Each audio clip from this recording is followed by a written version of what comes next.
You know, it's funny how global travel winds can shift. And right now, it seems like, well, one country is catching a surprisingly strong breeze, Canada. Exactly. Yeah, today we're diving into why Canada seems to be seeing this tourism boost. Right. And we're looking at a few sources here. There's a Bloomberg piece on Accor SA, the hotel group. Uh-huh. And also some data from the U.S. International Trade Administration, plus projections from Goldman Sachs. Okay, so quite a bit to unpack. Our mission really is to understand this shift, what's driving it, and what it means. Let's start with Accor then. Their CFO, Martine Giroux, she basically said it straight out. What was the quote? She said, Canada's gaining traction as a tourist destination as travelers increasingly avoid the U.S. for holidays. Pretty direct. Wow, okay. Avoiding the US, that's a strong statement from a major player. It is, and apparently it's not just international folks. Giroux also mentioned the Canadians themselves are, scaling back on U.S. travel. Huh. So it's hitting from both sides, potentially. Seems like it, which points to maybe a broader trend, right? Yeah, and speaking of trends, Accor's CEO, Sebastian Bazin, he flagged something pretty specific, didn't he? He did. A warning, really. Forward bookings from Europe to the U.S. for this summer, down 25%. 25%. That's a massive chunk. That's not just a blip. No, definitely not. And the article touches on possible reasons, like maybe some anti-American sentiment, That's always tricky territory.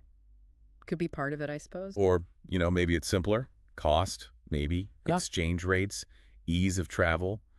Canada might just be looking more appealing overall right now for Europeans. Good point. It's probably a mix of things. And we actually have some numbers to back up the U.S. side of this, don't we? We do. The U.S. International Trade Administration data, well, it showed a nearly 10% drop in non-citizen air arrivals to the U.S. back in March, compared to March the year before. Okay, so nearly 10%. That's concrete data showing fewer people flying in. Exactly. It fits the picture Accor is painting. And this isn't just about, fewer tourists on the streets. There's a real economic angle here. Goldman Sachs weighed in. Yeah, they estimated the potential hit to the U.S. economy. If this pullback continues, it could cost almost $90 billion in 2025. 90 billion. That's a serious potential impact. It really is. It shows how important that international tourism spending is. So if they're avoiding the U.S., where are they going? Obviously, Canada seems to be one answer. Right. And Accor's CFO, Giroux, she kind of spun it positively for them. She said, the good news is if they don't go to the U.S., they usually end up going somewhere where Accor is present. Ah, okay. So while the U.S. might be seeing a dip, Accor, being global, can potentially capture that travel elsewhere, like Canada. Precisely. And their own numbers look pretty good. First quarter revenue was up, actually beat estimates $1.35 billion. So this shift isn't hurting their bottom line globally. Doesn't seem like it. They confirmed their medium-term growth outlook, too. And their RevPR, that's revenue per available room, a key hotel metric, was up 5% in Q1. Okay, so demand generally held up for them through April and May, even if visibility further out is, always a bit limited. Right.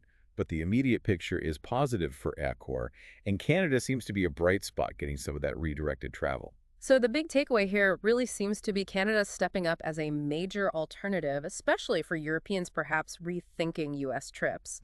And it has potentially quite large economic consequences. Absolutely. It's a clear example of how sentiment, economics, maybe other factors, they all intertwine to reshape global travel flows. So for you listening, it just highlights how interconnected everything is, doesn't it?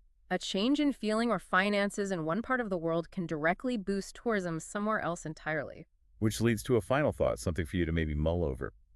With these preferences shifting, what other destinations, maybe ones we aren't thinking about right now, could see a surprise surge?